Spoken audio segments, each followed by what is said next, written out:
नमस्कार साथियों, स्वागत है आपका हमारे YouTube चैनल में। आज की जो क्लास रहने वाली है यह है उत्तराखंड का भौगोलिक विभाजन। इसके अंतर्गत हम देखेंगे कि उत्तराखंड को किस प्रकार से उत्तराखंड का भौगोलिक विभाजन किया गया है ना। तो ये जो सारी चीज़ें होंगी, उत्तराखंड की भौगोलिक स्थिति कैसी है, भौगोलिक परिस्थितियाँ कैसी हैं, आज के वीडियो में हमने ये सारी चीज़ें देखनी है। ठीक है, तो बात की जाए उत्तराखंड के भौगोलिक विभाजन की। उत्तराखंड का भौगोलिक विभाजन किया गया है कितने भागों में? 8 भागों में उत्तराखंड का भौगोलिक विभाजन किया गया है ना। जैसे हम देखते हैं जो उत्तराखंड का उत्तर है, यहाँ पे हमें हिमालय पर्वत देखने को मिलता है ना। जब उत्तराखंड के मध्य में आएंगे तो हमें यहाँ पे दून या द्वार क्षेत्र देखने को मिलेंगे। जब हम दक्षिण की ओर आएंगे तो हमें तराई क्षेत्र, भाबर क्षेत्र ये देखने को मिलेगा, गंगा का मैदान देखने को मिलेगा। तो ये सारी चीजें हम देखते हैं कि उत्तराखंड में ये कहाँ कहाँ पे देखने को मिलती हैं। तो मेन रूप से उत्तराखंड को बांटा जाता है 8 भागों में। ठीक है, तो जो उत्तराखंड का सबसे उत्तरी भाग पड़ता है इसे कहा जाता है ट्रांस हिमालय।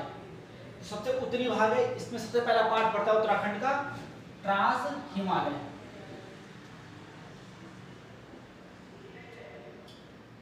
ट्रांस हिमालय, ठीक। तो ट्रांस हिमालय क्या होता है इसमें हम देखेंगे। सबसे पहले हम देखते हैं जो ट्रांस हिमालय है इसका फैलाव उत्तराखंड में बहुत कम देखने को मिलता है ना। ट्रांस हिमालय का जो फैलाव है उत्तराखंड में बहुत कम देखने को मिलता है। मुख्यतः अगर मैं बात करूं तो उत्तरकाशी, चमोली और पिथौरागढ़ है ना। ट्रांस हिमालय जो है हमारा उत्तरकाशी, चमोली और पिथौरागढ़ में क्या है इसका विस्तार देखने को मिलता है। अगर मैं बात करूं इसके फैलाव की, जो हमारा ट्रांस हिमालय है ये 25 से 35 किलोमीटर तक फैला हुआ है। 25 से 35 किलोमीटर तक इसको फैलाव जो ये है, इसकी चौड़ाई में बोल सकता हूँ 25 से 35 किलोमीटर तक देखने को मिलती है ट्रांस हिमालय की। ठीक, जो आपका ट्रांस शब्द होता है इसका अर्थ होता है ट्रांस मतलब के पार। ट्रांस मतलब के पार, या मैं कह सकता हूं इसके बाद है हमारा वृहद हिमालय, तो मैं कह सकता हूं वृहद हिमालय के पार का जो क्षेत्र है वो कहलाता है ट्रांस हिमालय हमारा। ठीक है, अगर बात की जाए ट्रांस हिमालय की, तो ट्रांस हिमालय में मुख्यतः जो हमारे अधिकांशतः दर्रे हैं, हमने अपने पिछले वीडियो में दर्रे पढ़े थे, तो मुख्यतः जो हमारे उत्तराखंड के अधिकांशतः दर्रे आपने देखा होगा, चाहे वो थांगला हो गया, नेलंगा हो गया आपका है ना, नीति माना हो गया, अधिकांशतः जितने भी दर्रे हमारे सारे दर्रे कहाँ पे पाए जाते हैं? ट्रांस हिमालय में ही पाए जाते हैं। अगर मैं ट्रांस हिमालय की दूसरी बात करूं तो जो ट्रांस हिमालय है इसमें पाया जाता है आपका वृष्टि छाया प्रदेश। इसमें वृष्टि छाया प्रदेश, मैं बोलता हूं वृष्टि छाया क्षेत्र। ठीक, तो मैं कह सकता हूं इसमें वृष्टि जो आपका ट्रांस हिमालय इसमें वृष्टि छाया क्षेत्र पाए जाते हैं। अब भाई ये वृष्टि छाया क्षेत्र होता क्या है? यहां से क्वेश्चन बनता है कि ये वृष्टि छाया क्षेत्र है क्या चीज। तो देखो क्या होता है, जो ट्रांस हिमालय से पहले आपका जो हम हिमालय का दूसरा भाग पढ़ेंगे वो होता है वृहद हिमालय, और जो अधिकांशतः ऊंची चोटियां वृहद हिमालय में मिलती हैं। मैं अगर बोलूं तो अधिकांशतः चोटियां वृहद हिमालय में मिलती हैं, और इसके पीछे का क्षेत्र है वो हमारा ट्रांस हिमालय है। तो जब भी बादल आते हैं तो बादल क्या होता है, वो वृहद हिमालय में टकराता है और इधर ही बारिश कर देगा। तो जो इसके पीछे का क्षेत्र है, यानी वृहद हिमालय के जो पीछे क्षेत्र है ट्रांस हिमालय, यहाँ पे क्या होती है, इनके कुछ क्षेत्रों में बारिश नहीं हो पाती, क्योंकि क्या होता है जो बादल होता है इन पहाड़ों टकरा के वृहद हिमालय में बारिश कर देता है। तो क्या होता है जो हमारा ट्रांस हिमालय से कुछ क्षेत्रों में बारिश नहीं हो पाती है ना, तो वही जो क्षेत्र वो क्या रहता है हमारे वृष्टि छाया क्षेत्र। ठीक हो गया। तो ये क्या होता है जो हमारा ट्रांस हिमालय है इसमें क्या पाया जाता है, इसमें वृष्टि छाया क्षेत्र पाए जाते हैं, ये मैं कह सकता हूँ। ठीक है, मैंने बोला था आपको जितने भी दर्रे हमारे होंगे, माना, नीति, सारे वो कहाँ पाए जाएंगे, हमारे इसी में पाए जाएंगे, किसमें? ट्रांस हिमालय में पाए जाते हैं। तो हिमालय का जो भौतिक रूप से पहला विभाजन हुआ है ये हुआ है ट्रांस हिमालय के रूप में। ठीक, ये वाला हो गया हमारा ट्रांस हिमालय। अगर मैं बात करूं इसके बाद की, उसके बाद दूसरा हमारा हिमालय का जो दूसरा भाग है, पहला कौन सा हो गया? पहला हो गया आपका ट्रांस हिमालय। ठीक, तो दूसरा विभाजन हुआ है ये हुआ आपका वृहद हिमालय। वृहद हिमालय, या जो ये वृहद हिमालय है इसे ही कहा जाता है क्या? इसे ही महान हिमालय भी कहा जाएगा। ठीक है, या इस वृहद हिमालय को और क्या कहा जाएगा मैं भी बताऊंगा आपको। तो ये हमारा जो क्षेत्र हो गया हमारा दूसरा, ये क्या हो गया? दूसरा क्षेत्र हो गया हमारा वृहद हिमालय। ठीक, दूसरा क्षेत्र हो गया हमारा वृहद हिमालय। या वृहद हिमालय को क्या कहा जाता है, तो इसे ही कहा जाता है आपका महान हिमालय। ठीक, जो ये वृहद हिमालय इसे ही कहा जाता है हमारा हिमाद्री। हिमाद्री मतलब बर्फ का घर। भाई क्या होता है जो वृहद हिमालय है, तो मैंने बताया उत्तराखंड की जितनी भी सबसे ऊंची चोटियां हैं वो सारी पाई जाएंगी हमारे वृहद हिमालय में। ठीक है, तो जब यहाँ पे सारी ऊंची चोटियां, तो यहाँ पे क्या होता है, हमेशा यहाँ पे बर्फ गिरी रहती है, इसीलिए इसे क्या बोलते हैं, बर्फ का घर, हिमाद्री इसे कहा जाता है। ठीक हो गया। या ऐसे ही क्या वृहद हिमालय में, तो इसमें जितनी भी ऊंची चोटियां हमारी है, नंदा देवी पूर्वी हो गई, हमारा त्रिशूल पर्वत श्रेणी हो गई, पंचाचूली हो गई, जितनी भी हमारी क्या होंगी सबसे ऊंची चोटियां हैं वो सारी कहाँ पे आएंगी, वृहद हिमालय क्षेत्र में आएंगी। ठीक हो गया। अगला पॉइंट इसमें हम डिस्कस करेंगे कि जो हमारी भोटिया जनजाति होता है, जो कि आपको उत्तराखंड की भोटिया जनजाति है, उसका मूल निवास भी कौन सा है, उसका मूल निवास भी आपका महान हिमालय या वृहद हिमालय ही है। जो हमारी क्या है भोटिया जनजाति है उसका मूल निवास भी वृहद हिमालय है हमारा। ठीक हो गया। और इसमें आता है फिर आपका, जो मैं इसकी अगर चौड़ाई की बात करूं, वृहद हिमालय की चौड़ाई की बात करूं, तो इसका जो फैलाव आपको दिखता है, तो ये 15 से 30 किलोमीटर, 15 से 30 किलोमीटर तक ये चौड़ाई इसकी देखने को मिलती है वृहद हिमालय की। कितना देखने को मिलती है इसकी, 15 से 30 किलोमीटर तक इसकी चौड़ाई देखने को मिलती है। जैसे हमारा ट्रांस था, इसकी मिलती है 25 से 35, जो वृहद हिमालय ये 15 से 30 किलोमीटर देखने को मिलता है। मैं बात करूं इस वृहद हिमालय की, तो ये क्या होता है कि यहाँ पे उत्तराखंड में इसका फैलाव 6 जिलों में देखने को मिलता है हमारा, है ना। तो 6 जिले कौन कौन से हो गए, पहला तो आपका उत्तरकाशी हो गया, ठीक है, दूसरा आपका टिहरी हो जाएगा, उत्तरकाशी हो जाएगा, टिहरी हो जाएगा, तीसरा कौन हो जाएगा, रुद्रप्रयाग हो जाएगा, रुद्रप्रयाग, फिर आपका चमोली हो जाएगा, फिर आपका बागेश्वर का उत्तरी भाग हो जाएगा, बागेश्वर का उत्तरी भाग हो जाएगा, और अंत में यहाँ पे क्या आ जाएगा, पिथौरागढ़ आ जाएगा। तो जो हम बोल सकते हैं जो हमारा क्या है, जो हमारा वृहद हिमालय क्षेत्र है, इसका भी विभाग, इसका फैलाव जो उत्तराखंड में है वो 6 भागों में देखने को, 6 जिलों में देखने को मिलता है आपका। उत्तरकाशी, टिहरी, रुद्रप्रयाग, चमोली, बागेश्वर और पिथौरागढ़ में उसका फैलाव देखने को मिलता है। ठीक, अब आता है हमारा तीसरा भाग में, अगर हिमालय की बात करूं, जो हिमालय का तीसरा भाग है यह है हमारा, इसको बोल सकते हैं मध्य हिमालय। तीसरा भाग है यह है मध्य हिमालय, या इसे किस अन्य नाम से जाना जाता है, इसे ही कहा जाता है आपका लघु हिमालय, या इसे ही कहा जाता है आपका हिमांचल। हिमांचल मतलब, ठीक है, क्योंकि यहाँ पे क्या होता है, जो हिमाच्छादन है या बर्फ क्या होता है कभी कभार गिरती है। आपने देखा होगा ना, जो हमारा मध्य हिमालय क्षेत्र है इसमें बर्फ क्या होती है सीजनल टाइम पे ही गिरती है, इसलिए इसे हिमांचल इसलिए कहा जाता है ना। तो भाई जो आपका मध्य हिमालय क्षेत्र है, तो ज्यादातर जो क्या है हमारे, जो ज्यादातर हमारे पिकनिक स्पॉट है, जैसे हम मसूरी बोल रहे, रानीखेत बोल रहे, है ना, आपका लैंसीडॉन बोल रहे, तो ये जो ज्यादा जहाँ पे जो हमारे पर्यटक स्थल है वो सारे किसके अंतर्गत आते हैं, लगभग वो सारे आपके मध्य हिमालय के अंतर्गत ही आते हैं, है ना। तो मध्य हिमालय जो ये क्या है, हमारे रहने के लिए सबसे अनुकूल जगह जो है वो मध्य हिमालय ही है।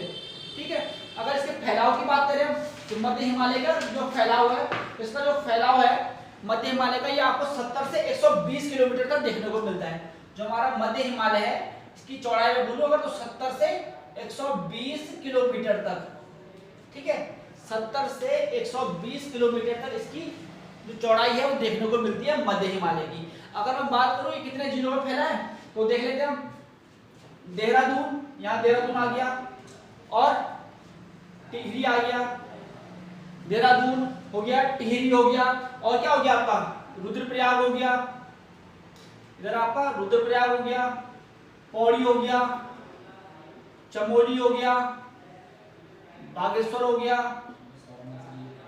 अल्मोड़ा हो गया, ठीक, आपका पिथौरागढ़ हो गया। तो जो ये जिले, थोड़ा नैनीताल हो जाएगा, नैनीताल, है ना। तो ये जो जिले हैं इनमें क्या होता है, मुख्य रूप से जो क्या है आपका जो लघु हिमालय या मध्य हिमालय, इसका फैलाव देखने को मिलता है। आपका देहरादून हो गया, टिहरी गढ़वाल हो गया, रुद्रप्रयाग हो गया, पौड़ी हो गया, चमोली हो गया, बागेश्वर हो गया, अल्मोड़ा हो गया, नैनीताल हो गया, पिथौरागढ़ हो गया। तो इन जिलों में मुख्यतः क्या देखने को मिलेगा, हमारा जो मध्य हिमालय है या लघु हिमालय है या हिमाचल है, इसका फैलाव देखने को मिलेगा। इसकी चौड़ाई की बात करें तो 70 से 120 किलोमीटर तक क्या है इसका फैलाव देखने को मिलता है हमें, है ना। जितने भी मैंने कहा कि पर्यटक स्थल जो है, जैसे हमारा मसूरी हो गया, रानीखेत हो गया, है ना, नैनीताल में हो गया हमारा, तो ये जो पर्यटक स्थल है सारे किस में आते हैं, हमारे जो आपका लघु हिमालय है इसके अंतर्गत ही आते हैं। ठीक, अब देखो आपने एक चीज देखी होगी, लघु हिमालय के बाद आता है हमारा कौन सा, शिवालिक हिमालय।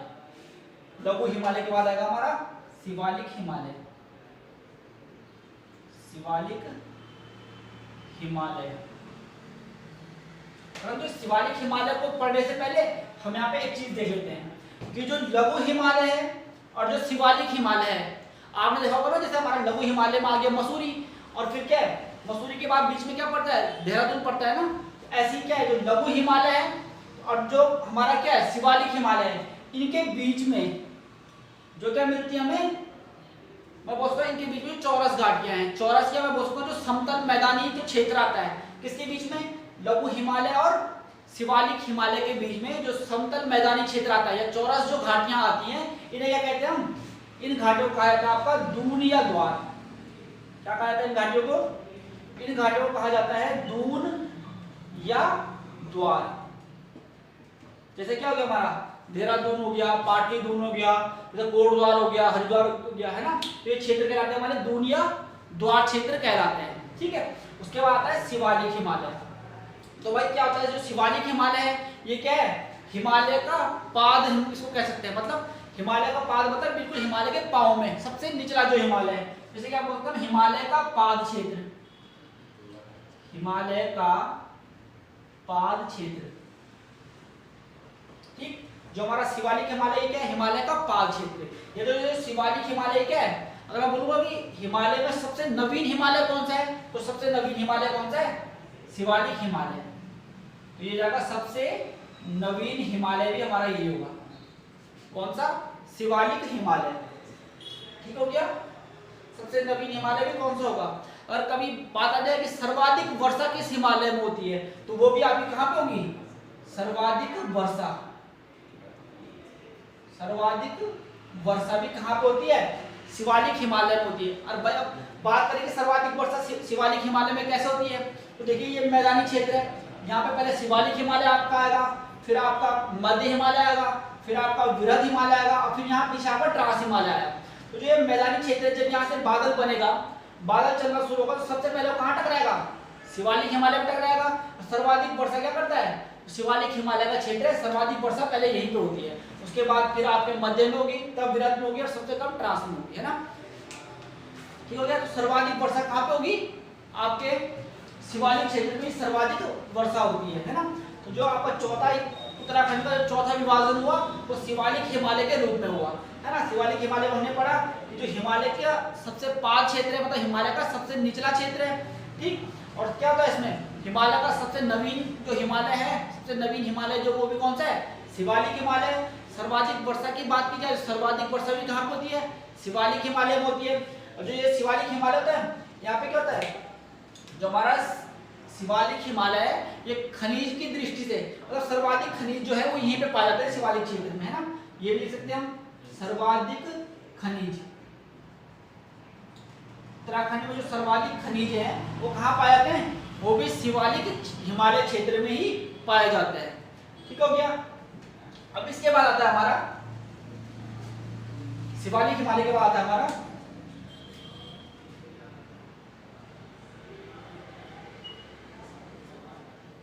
भाबर क्षेत्र, या गया हमारा भाबर प्रदेश या भाबर क्षेत्र। भाबर क्षेत्र, तो भाई भाबर क्षेत्र समझेंगे कि भाबर क्षेत्र क्या होता है। तो देखो अब तक क्या होता है, ये हमारे पहाड़ थे, है ना, जो भी पहाड़ हुए, ये हमारा वृहद हिमालय हुआ, ये हमारा मध्य हिमालय हुआ, ये हमारा क्या हुआ, ये शिवालिक हिमालय हुआ। अब तक पहाड़ों से जब नदियां निकलती है, इन पहाड़ों से नदियां निकली जब, तो नदी क्या होती है, जब पहाड़ों से निकलना शुरू होती है तो नदी अपने पूरे वेग में होती है, मतलब वेग पूर्ण, तो उसकी जो स्पीड होती है वो बहुत ज्यादा होती है नदी की, है ना।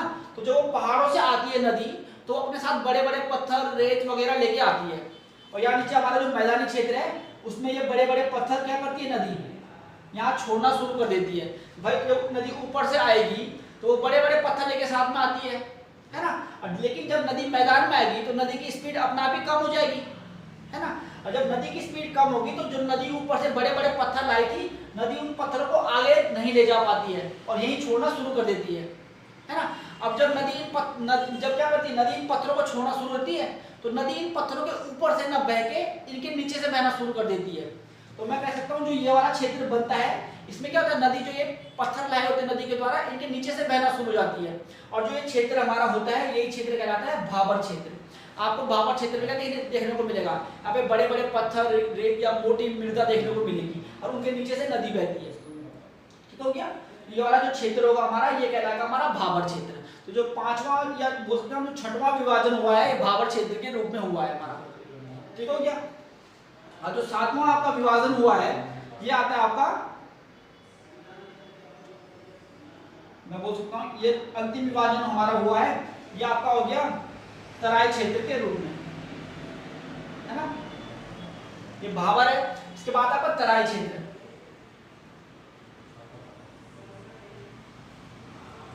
तराई क्षेत्र अब क्या होता है भाई, सेम वही कंडीशन, भाबर के बाद हमारा तराई क्षेत्र। तराई क्षेत्र क्या होता है, देखो ये पहाड़ों से नदियां आई थी तो नदियों ने उसके बाद क्या करा, बड़े बड़े पत्थर यहाँ छोड़ना शुरू कर दिया, है ना।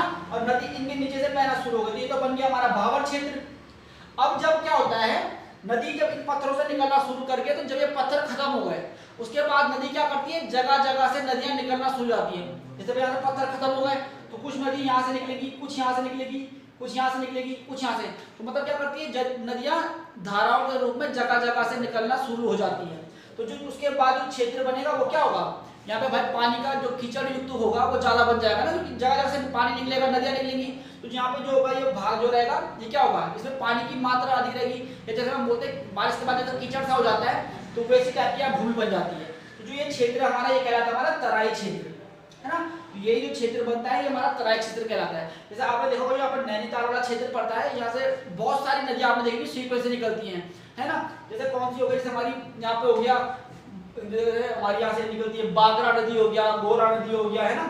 तो ये कोसी हो गया, ये सारी नदियां क्या होती है कंटिन्यू एक दूसरे से, मंदौर हो गया, ये नदियां क्या होती हैं बिल्कुल अगल बगल से सारी निकलती जाती हैं, है ना। तो इसीलिए जो क्षेत्र बनता है वो होता है हमारा तराई क्षेत्र। ठीक हो गया।